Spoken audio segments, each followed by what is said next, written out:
You're not supposed to eat those. Oh, my bad. We're gonna take a poll. Alright, so basically, we want everyone to guess how many Skittles are in that jar, but we're still gonna eat some. So it's how many we have left? it's how many are in there total when we decide to count them. Oh, okay. Everybody, So go ahead and make your guesses now. 81. I'm gonna say 56 because it's by the. Yeah. Anyway.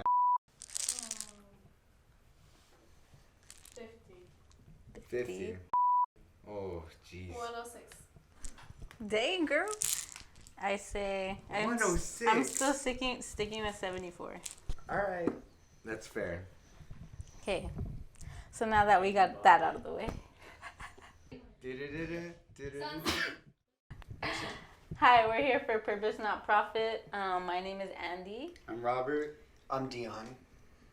and we're gonna be talking about what drives us as artists.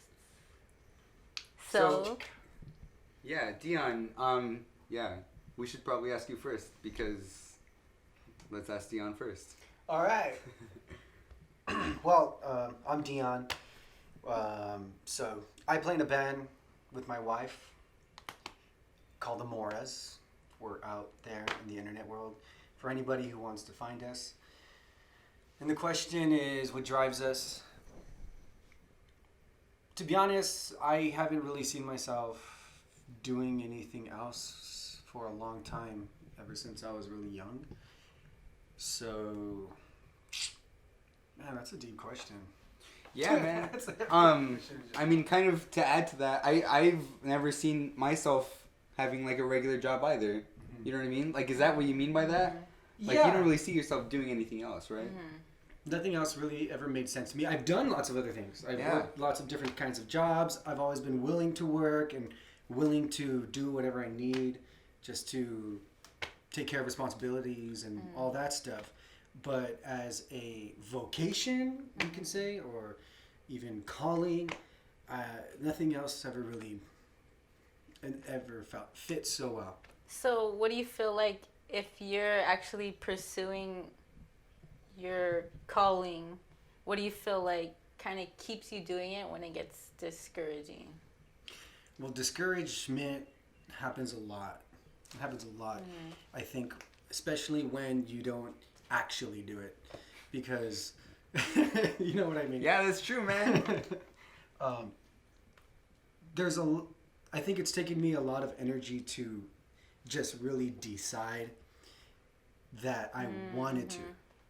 That to push out doubts and options out of my mind, out of my heart, and just be honest with myself, knowing that this was a path I wanted to take, that I believe I'm supposed to take.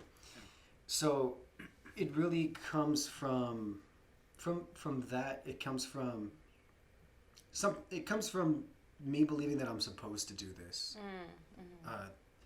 It's just most satisfying and most challenging and compelling, and I don't want to sound selfish, like, oh, because I feel all these cool things from it. It's actually a lot of suffering. It's a lot of headaches, a lot of doubt, a lot of self-doubt, a lot of fear, a lot of confusion sometimes. But what excites me is the most important part of it to me is how music and art and creativity has had such a profound impact in my own life growing up and my whole life, that I believe that we need more people to contribute to that world in a positive way. As artists, you think you think there should be more people that are willing to go for what they believe is their calling? Absolutely. I think that we should be responsible and learn to balance life. Yeah. What I mean by that is, for me, it's been a challenge to learn that I don't just live in my own world. You know, I don't live in just my own world with my own ambitions. Yeah. But to have like the faith that if I put in the effort, things will work out, but also not lose sight of, the people that are important to me and people I love and family. Yeah, so being careful enough to not put your goal in front of the ones you love the most, right? Right. Like you're trying to still use it as, or you're trying to, I mean, not to, like, I'm sure there are better words that I can use, but you're trying to use what you have to profit, right? Or not to profit, but to like excel in life. To do good. Yeah, to do good. To do and good. you're not trying to put that in front of the ones you love. I mean, I already said that already, but yeah, exactly. I got you. Without compromise. Yeah, You know? exactly. Because anything, too much of anything, could be bad for you. But I do think that having a sense of calling and purpose will satisfy so many problems that I think regular, everyday people have deep, struggles and questions that create doubt and hopelessness and lack of direction and lack of conviction in what they're doing in life, in just regular life. So I think that, aligning yourself with those convictions and the path you believe you're supposed to be on will satisfy so many of those things, which it's done that for me. It's really done that for me. And I feel like I'm just in like embryo stages still, and I've been playing and creating for a long, long time. I just haven't put as much effort into releasing and putting out stuff because I'm just taking care of, relationships and life. Yeah. And responsibilities. Yeah. So I'd say that relationships with other people and relationships with ourselves is like one of the most important things that you can do to produce quality work. Because I mean, as far as you can do a lot of like really cool things, but if there's no worth in it, self-worth in it, and like I don't want to say pride, but there's no passion behind it, like a fullness of a passion behind your work, it's gonna be dry, because it's like say if you didn't have a reason to make music, it's just for the sake of just getting a clap, Right, absolutely. I completely agree. It's for likes. Yeah, exactly. Just for likes, which I feel like a lot of people live for that nowadays. Live for the likes. Yeah, I feel like they live for that nowadays, where it's like there's no real substance. It's just a product. Yeah. Right, and I think that a huge motivation for me, what drives me, is the youth, the younger generation, because I have like a bunch of younger siblings. I've grown up with them like my whole life, and I love them. I love them all so much. Shout out. So, what motivates me is the world that they're going into, that they're entering into, and you guys just kind of touched on that, like living for likes.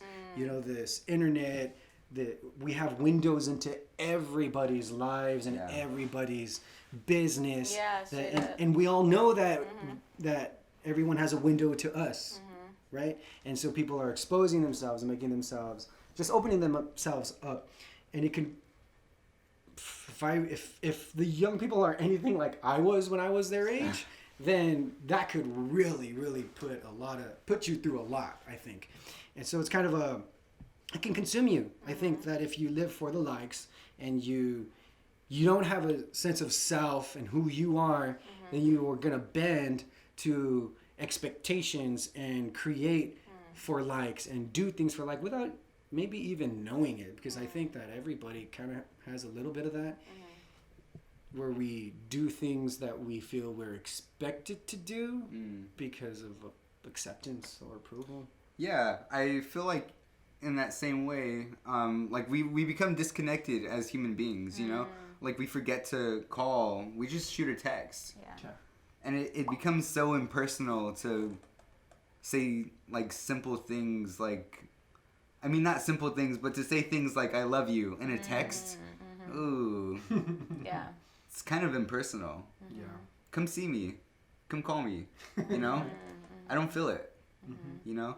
And I feel like in that same way, living for the likes, you know, it becomes so impersonal.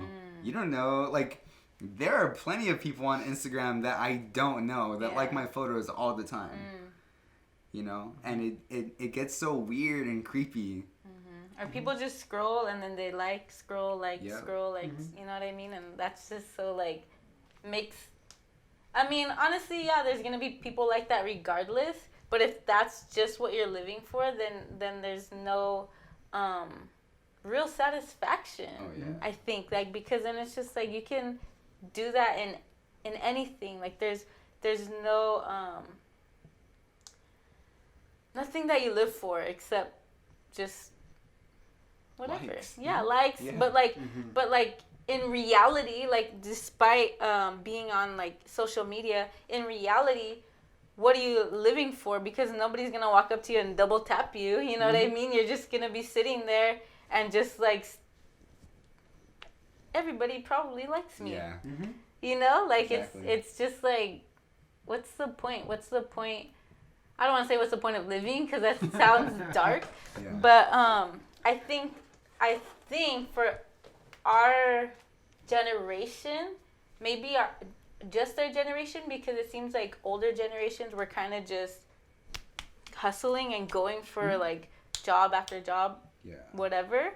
Not job after job, but just like going for jobs, trying to support their family, and that's it. And for us, I think our generation kind of grew up without wanting kids or having that many kids as in the past, and so we kind of have an opportunity to look inwardly in ourselves and figure out, okay, well, what do I love? What can I do? Yeah. Not just what will I do? What can I really do with this life that I have, that I've been given? What can I really do with it? And the challenge is, am I willing to fight for it? Am I willing to make it the best? Am I willing to continue moving forward when nobody likes it? Yeah.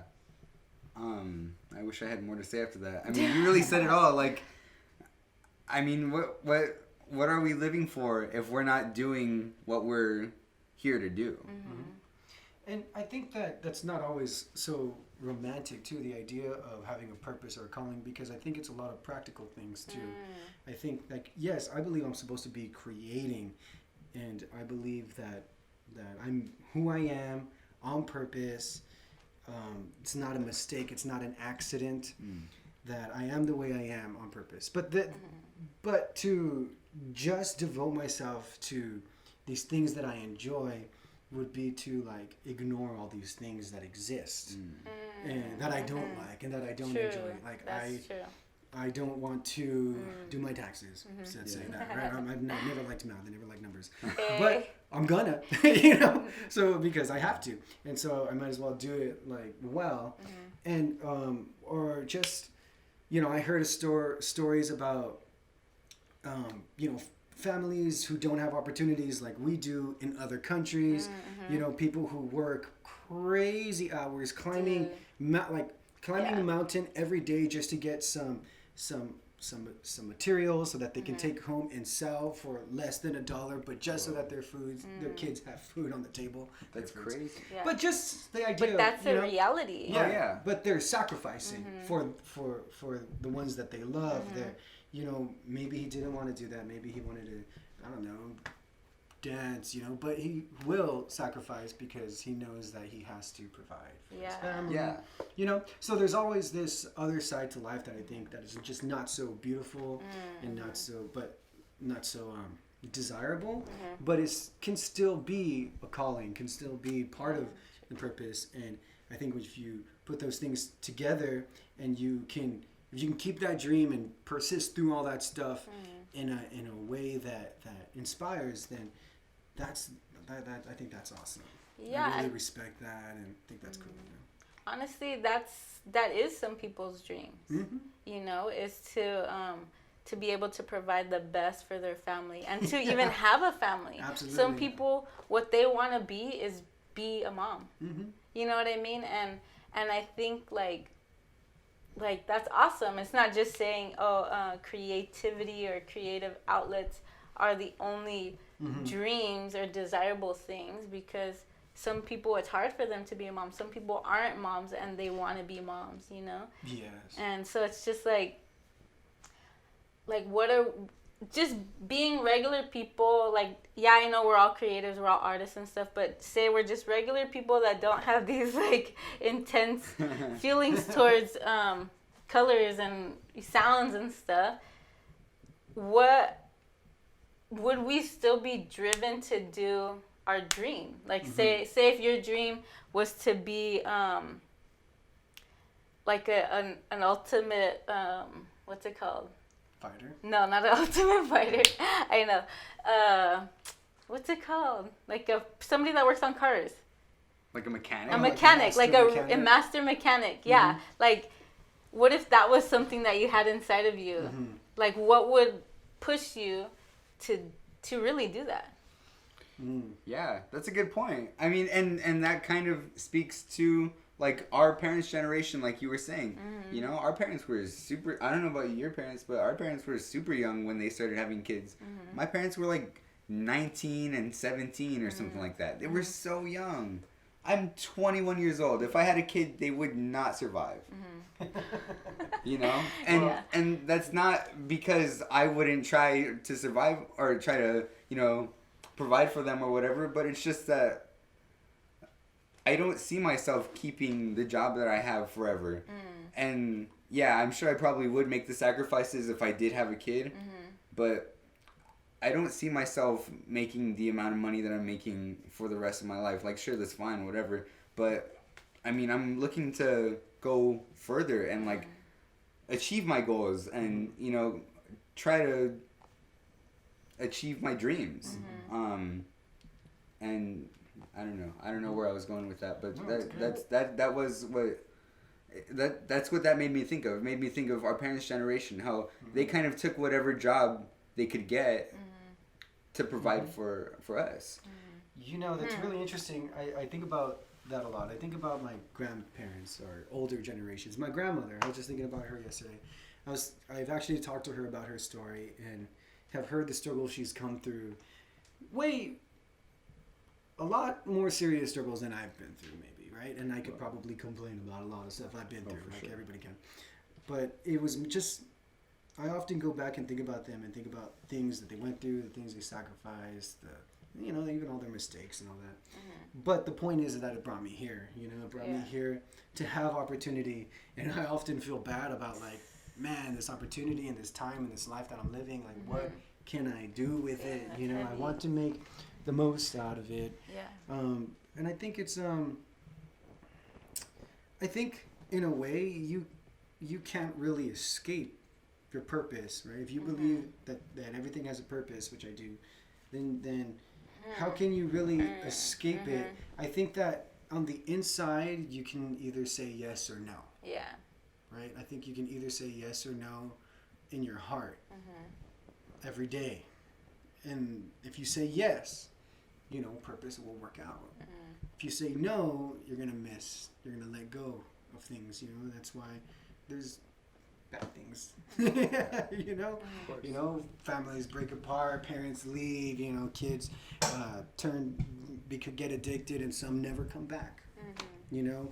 But I think if you just kind of make up your mind on the inside, yes or no to what, then because who am I to really like mastermind my whole life? You never know what's going to happen. Straight up. That's interesting because it's like if I think about that, like how many times I've heard somebody say, I want my kid's life to be better than mine. And that's a goal. You know what I mean? That's something that they strive for and they work for. Just like you're saying your grandparents, their goal was, I don't want my kids to have to live how I lived. And it was just a constant like a repetition of goals, you know, throughout the family. And then it gets to the weird kids that like creative stuff, or they like to create, they need to create, and then it gets kind of frowned upon because it's not, it seems selfish, it seems like we're just living for ourselves. But I think in reality, and I recently heard somebody saying this, I can't remember who it was, but they were saying like that is how you serve people, because it reaches people on a level that in a physical way serving them won't. You know, it's a more on an emotional level, on a healing level, healing your inside, your heart, I guess you can say. And that's a service. Absolutely. I think that an artist has a really, really crucial part to play in society. I think that in our today, that I think it's no accident that society looks the way it is, first of all. I think that there are systems in place. That being said, I think it's a struggle. I mean, it goes back to the question, like, what drives you to continue, right? What drives you? Well, why do we need to even ask that question? It's because we need to be driven. Because why am I not driven enough on my own, right? Why do I want to know what you have to think about it? And so I think that there's a sense of, there's not a strong sense of identity a lot of times with a lot of artists that I meet, with people who have, you know, a conviction for what they're doing. Even sometimes they don't really have a direction or a know-how or a place to go to learn or a, you know, a way to express it or to understand themselves and why they're this way, which I think is part of the problem for creative people, is they want to do what they love with conviction, but they don't want it to be about themselves all the time. They don't want it to be like selfish and vain. And I think that there's not a lot of role models. You know, there's not a lot of today, a whole lot of direction. So I think it's really important, because I think that, you know, an artist has the ability to like perceive things a certain way, understand it, and then we express it in a different way for more people to understand. You know, so it's really, really critical to voice the perception of life to people. Because you can just, let's just say we're immigrants, we come into this society, we're here in West Covina, California, and we just look around and we see the people and we just observe and listen, and we want to take what we get and Sorry. It's okay. We want to take that information and say what we think about it. And then we're educating the future generations. We're showing them what's up. We're guiding them. We're teaching them, and these are the minds that are going to take over. You know, and if I think that the artist, if I think that how can I just trying to line up my words? If only certain artists are given the platform to be heard, then that's the only point of view that masses of people are going to see. That they're trying to figure out who they are and what's normal and what's good and bad and what's right and wrong and what's cool or lame. And that's the only perspective that they're going to see, and they're going to become like that. Not everybody, obviously, but it is a big part, I think, of influence in life. So. And that's kind of ties into how you said it's systematic. You know what I mean? And not to get like so conspiracy, but I mean, to be honest, like why can't people put out the kind of music that they want, you know what I mean, freely, and still be like rock star famous? You know what I mean? Why is it only a certain I don't want to say vibe, but a certain type of people that kind of have been filtered through certain expectations or regulations even, to be on the top, to be the ones that are seen all the time, to be the ones that are influencing culture, to be the idols of our age, every age. Profit. And yeah, exactly. That's what I was gonna say. You were saying totally not purpose, just profit. No, purpose. I mean profit. Purpose. You were saying that society is set up a certain way. Like, who gets paid the most in our society? it's kind of the artists, I right? thought it was Beyonce. No, I'm just kidding. It's kind of the artists, right? Like the ones that are most on display, the musicians, the actors, the rappers, the the this, the that. Straight up. Those are the ones that are getting paid the most. Because they make the most influence. Exactly. So there's more to the world than what you see in movies and hear in music and popular culture. There's so much more to life. I often think about my family. My family inspires me a lot. Wow. The stories and the things that I've been through, the struggles that my grandparents have been through, my parents have been through, uncles, all these different stories that I see around really inspire me to write and create, because I don't see this portrayed anywhere else. How am I to understand, this space of life that I'm growing up in? But maybe I can help someone else understand through my experience. Right? Yeah, that is really cool. To be able to go through something and not just be hurt by it, but when someone else comes to you and says, "Hey, I've been through this thing," you're able to go, "I've also been through this thing. Let me tell you how I dealt with it. Let me tell you how I did things the wrong way, and you probably shouldn't go down that path. I mean, you're gonna go down that path if you want to, but you probably shouldn't. Yeah. Yeah, You it's know what I mean? And yeah, it is really cool to be. I don't really have a better word for it, but to be a senior artist and the freshmen are looking at you like, whoa, that guy's so cool. I want to be just like that guy. And even though for the most part some of us are just starting out as artists, people do look at us and go, hey, he's going for it. I want to be just like that guy. Yeah, think- straight up. I think about just all the people who are too afraid to just decide on the inside. Yeah. I remember one time I went to Starbucks right there on Hacienda, and I ran into this guy from high school who was going to be an algebra teacher. Oh, I think. whoa. And he was, he had gone to school for it. And I could tell that when he was telling me, he was kind of sad about it. What? And he said, I don't really want to do it. And I can't remember what he wanted to do, but I believe it was something creative. Right. It is kind of difficult for people who come from a family that doesn't accept that an artist, things that are in the art world are real jobs. And it is difficult to not just admit to yourself, but admit to the world, I am an artist. That's such a difficult thing to express. And just your art, like in itself, that's how you express yourself. And having like these, not just guidelines, but like having these barriers and not being able to express yourself like that openly can be, tragic. You know what I mean? Well, I was gonna say, yeah, definitely. It took me I'd say, in reality, probably. I've been an artist my whole life, and I didn't admit that I was an artist until I was 26 years old. Yeah. I couldn't accept that I was an artist until I was 26 years old. But when I did, it completely changed my perspective on myself, my perspective on like my self-value, and the things that I was just doing just for the sake of being accepted in my own family. Not that they were so shaming to me, but like the kind of jobs that I would have just to feel normal.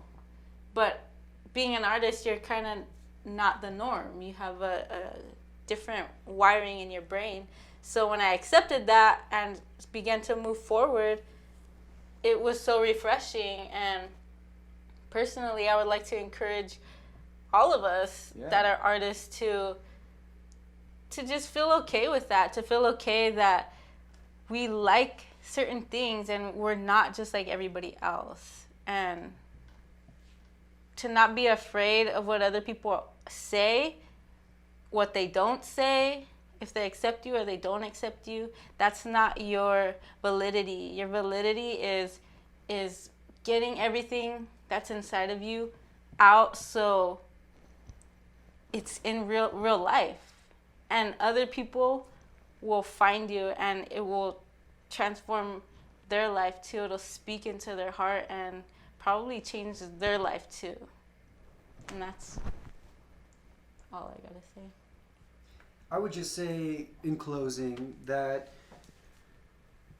for all artists, aspiring artists, young people in any field that make choices and live from who you really believe you are, not living for the likes, because all social media, all these screens that we look at are just the tiniest windows to what life really is.